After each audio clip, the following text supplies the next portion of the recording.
चहाचं असं व्यसन लागलं आहे, की ते दारूलाही मागे टाकू शकते, असं चहाचं व्यसन आहे. Good morning. मी नंदिनी सकाळी-सकाळी उठली, फटाफट किचनमध्ये गेली आणि टिफिनची तयारी केली. कारण एकतर झोपेत असतो अर्धा माणूस, त्यात सकाळी-सकाळी झोपेतून उठल्या-उठल्या टिफिन म्हणजे बापरे! आणि व्ह्यू खूप भारी होता. आज सकाळपासून ढगाळ वातावरण होतं.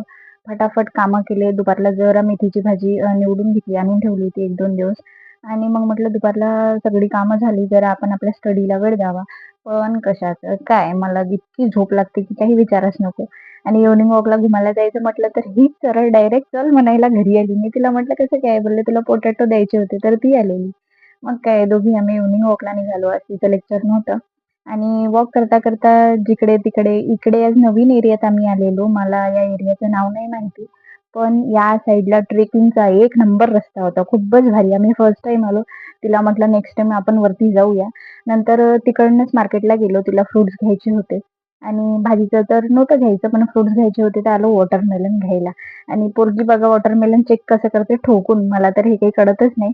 नंतर त्या दादांना चिरून सुद्धा मागितलं आणि त्यांची चिरण्याची कला बघा आणि छानच निघालं. वॉटरमेलन एकदम भारी रेड-रेड होतं. आता ते टेस्टला कसं होतं ते माहिती नाही, पण दिसायला तर छानच दिसलं.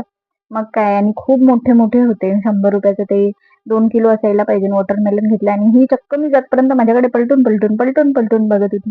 घरी आली, जरा बाल्कनीत उभी राहिली, तर खूप छान असा व्ह्यू होता. खूपच मस्त दिसत होतं. कारण आज सकाळपासून ढगाळ वातावरण होतं, फारशी ऊन नव्हती. तर सायंकाळी पण छान वातावरण होतं. मग पटापट सायंकाळच्या स्वयंपाकाची तयारी केली आणि आज मी बनवलेली मेथीची ग्रेव्हीची भाजी आणि माझ्या हसबंडला असं झालं, "हे कोण खातं?" व्हिडिओ आवडल्यास लाईक, शेअर करा.